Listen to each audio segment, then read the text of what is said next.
হাসিনার বাংলাদেশ ছেড়ে বেরোনোর পর থেকেই সে দেশের সঙ্গে ভারতের সম্পর্ক চর্চায় রয়েছে। আর এই পরিস্থিতিরই সুযোগ নিতে শুরু করেছে ভারতের অন্যতম প্রতিদ্বন্দ্বী দেশ চীন। সাম্প্রতিক ঘটনা প্রবাহ সেই আশঙ্কাকেই আরও জোরালো করেছে। সম্প্রতি চীন সফরে গিয়েছিলেন বাংলাদেশের নতুন প্রধানমন্ত্রী তারেক রহমান। সেই সফরেই দুই দেশের মধ্যে একাধিক গুরুত্বপূর্ণ চুক্তি স্বাক্ষরিত হয়েছে। অর্থনীতি, বাণিজ্য, শিল্প এবং পরিকাঠামো বিভিন্ন ক্ষেত্রে সহযোগিতার কথা ঘোষণা করেছে ঢাকা ও বেজিং। তবে এই সমস্ত চুক্তির মধ্যে একটি বিষয় সবচেয়ে বেশি আলোচনায় উঠে এসেছে, সেটি হলো বাংলাদেশের মংলা বন্দরে একটি বিশেষ অর্থনৈতিক অঞ্চল বা ইকোনমিক জোন গড়ে তুলবে চীন।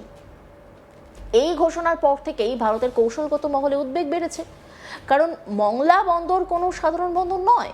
ভৌগোলিক অবস্থানের দিক থেকে এটি অত্যন্ত গুরুত্বপূর্ণ। বাংলাদেশের দ্বিতীয় বৃহত্তম সমুদ্র বন্দর এই মংলা।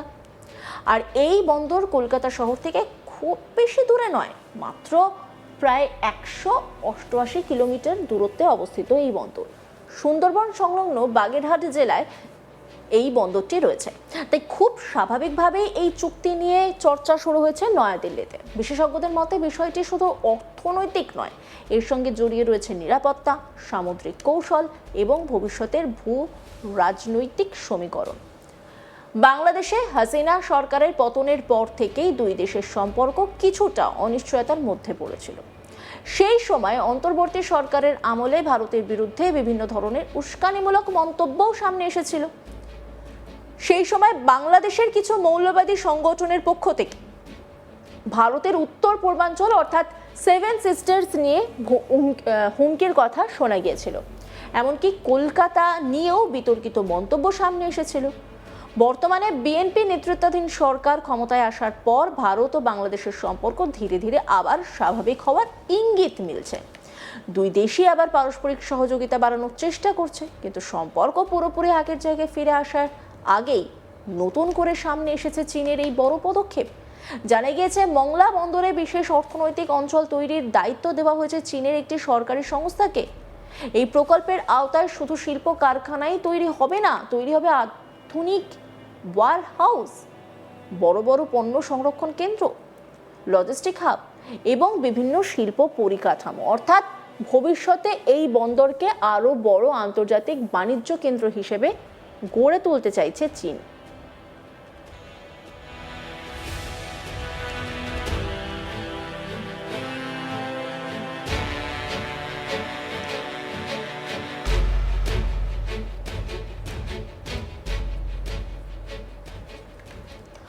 আর এখান থেকে উঠে আসছে একটি গুরুত্বপূর্ণ প্রশ্ন, এই প্রকল্প কি প্রথম থেকেই চীনের হাতে ছিল? উত্তর না। আসলে এই প্রকল্প নিয়ে একসময় ভারত ও বাংলাদেশের মধ্যে চুক্তি হয়েছিল। 2015 সাল হাসিনার সরকার ক্ষমতায় থাকাকালীন ভারত ও বাংলাদেশের মধ্যে একটি সমঝোতা স্মারক বা MOU মানে মৌ স্বাক্ষরিত হয়। সেই চুক্তি অনুযায়ী মংলা বন্দর এবং চট্টগ্রামের মিরসরাই এলাকায় অর্থনৈতিক অঞ্চল গড়ে তোলার পরিকল্পনা ছিল। শুধু তাই নয়, ভারত ও বাংলাদেশের যৌথ উদ্যোগে খুলনা শহরের সঙ্গে মংলা বন্দরের রেল যোগাযোগও উন্নত করা হয়। এর ফলে মংলা বন্দর থেকে কলকাতার সঙ্গে যোগাযোগ আরও সহজ হয়েছিল।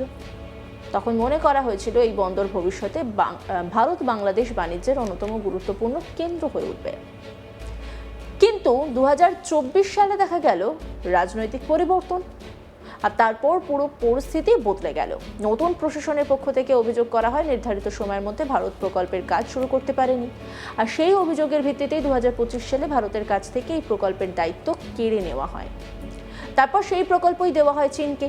এতেই ভারতের উদ্বেগ আরও বাড়ছে। তবে শুধু একটি প্রকল্প হাতছাড়া হওয়াই নয়, এর থেকেও বড় উদ্বেগের কারণ অন্য জায়গায়। আন্তর্জাতিক মহলের একাংশের অভিযোগ, বিশ্বের বিভিন্ন দেশে বন্দর, রাস্তা বা শিল্প প্রকল্পের আড়ালে চীন দীর্ঘদিন ধরে নিজের কৌশলগত উপস্থিতি বাড়িয়ে চলেছে। বিভিন্ন সময় এমন অভিযোগও উঠেছে যে বাণিজ্যিক প্রকল্পের আড়ালে নজরদারি এবং গোয়েন্দা তথ্য সংগ্রহের কাজও করেছে চীন। যদিও এই সমস্ত অভিযোগ বরাবরই অস্বীকার করেছে বেজিং, তবুও আন্তর্জাতিক নিরাপত্তা বিশেষজ্ঞদের একাংশ মনে করেন চীন যেসব জায়গায় বড় বন্দর বা পরিকাঠামো প্রকল্প তৈরি করছে সেগুলোর অনেকগুলিরই ভবিষ্যতে কৌশলগত গুরুত্ব তৈরি হচ্ছে। ফলে এখন প্রশ্ন উঠছে, মংলা বন্দরের ক্ষেত্রেও কি একই ধরনের পরিস্থিতি তৈরি হতে পারে? ভারতের এত কাছাকাছি অবস্থান হওয়ার ভবিষ্যতে এই বন্দর কি শুধুই বাণিজ্যের জন্য ব্যবহার হবে, নাকি এর পাশাপাশি অন্য কোনো কৌশলগত উদ্দেশ্য থাকতে পারে?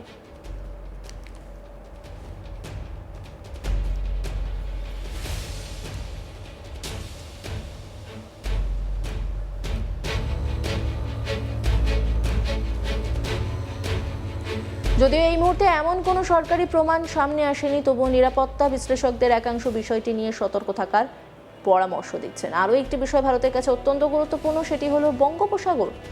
দীর্ঘদিন ধরে বঙ্গোপসাগর ভারতের অন্যতম গুরুত্বপূর্ণ সামুদ্রিক এলাকা। ভারতের পূর্ব উপকূল, আন্দামান নিকোবর দ্বীপপুঞ্জ, বাণিজ্যিক জাহাজ চলাচল এবং নৌ নিরাপত্তার জন্য এই সমুদ্র অঞ্চলের গুরুত্ব অপরিসীম। বিশেষজ্ঞদের মতে, যদি মংলা বন্দরে চীনের উপস্থিতি ক্রমশ বাড়ে, তাহলে ভবিষ্যতে বঙ্গোপসাগরেও তাদের প্রভাব বাড়তে পারে। শুধু তাই নয়, ভারত মহাসাগর অঞ্চলেও গত কয়েক বছরে চীন দ্রুত নিজেদের উপস্থিতি শক্তিশালী করেছে। বিভিন্ন আন্তর্জাতিক প্রতিবেদনে উল্লেখ করা হয়েছে, ভারত মহাসাগর অঞ্চলে অন্তত 17টি বন্দর প্রকল্পে প্রত্যক্ষ করা বা পরোক্ষভাবে যুক্ত রয়েছে চীনা সংস্থাগুলি। এই বন্দরগুলোর মধ্যে রয়েছে দক্ষিণ এশিয়া, আফ্রিকা এবং মধ্যপ্রাচ্যের একাধিক গুরুত্বপূর্ণ সমুদ্র বন্দর। এখন যদি সেই তালিকায় মংলা বন্দর আরও গুরুত্বপূর্ণভাবে যুক্ত হয়, তাহলে বঙ্গোপসাগরও চীনের প্রভাব আরও বাড়তে পারে বলে মনে করছেন অনেক বিশ্লেষক। এর পাশাপাশি রয়েছে জ্বালানি নিরাপত্তার বিষয়। চীন বিশ্বের অন্যতম বৃহৎ তেল আমদানিকারক দেশ। মধ্যপ্রাচ্য, আফ্রিকা থেকে যে বিপুল পরিমাণ অপরিশোধিত তেল চীনে যায়, তার বড় অংশই ভারত মহাসাগর হয়ে পূর্ব এশিয়ায় পৌঁছায়।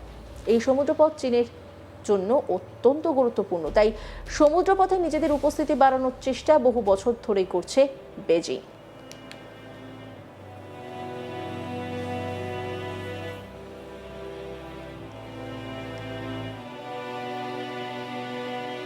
মংলা বন্দরের মতো একটি গুরুত্বপূর্ণ বন্দরে দীর্ঘমেয়াদী বিনিয়োগ করলে ভবিষ্যতে সেই বাণিজ্যিক রুট পরিচালনাও চীনের সুবিধা বাড়তে পারে বলে আন্তর্জাতিক সম্পর্ক বিশেষজ্ঞদের একাংশের মত। অবশ্যই এই প্রকল্পকে বাংলাদেশ উন্নয়ন ও বিনিয়োগের দৃষ্টিকোণ থেকেও দেখছে।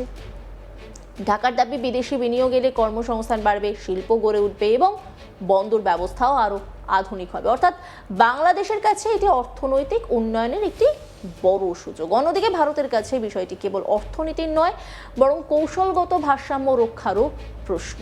সব মিলিয়ে বলা যায়, মংলা বন্দরকে ঘিরে ভারত, বাংলাদেশ এবং চীন, এই 3 দেশের সম্পর্ক এখন নতুন এক পর্যায়ে পৌঁছেছে। অন্যান্য খবরের আপডেটের জন্য অবশ্যই নজর রাখুন আজ তাক বাংলার ইউটিউব স্ট্রিমিংয়ে। লাইক, কমেন্ট, শেয়ার এবং সাবস্ক্রাইব করতে ভুলবেন না।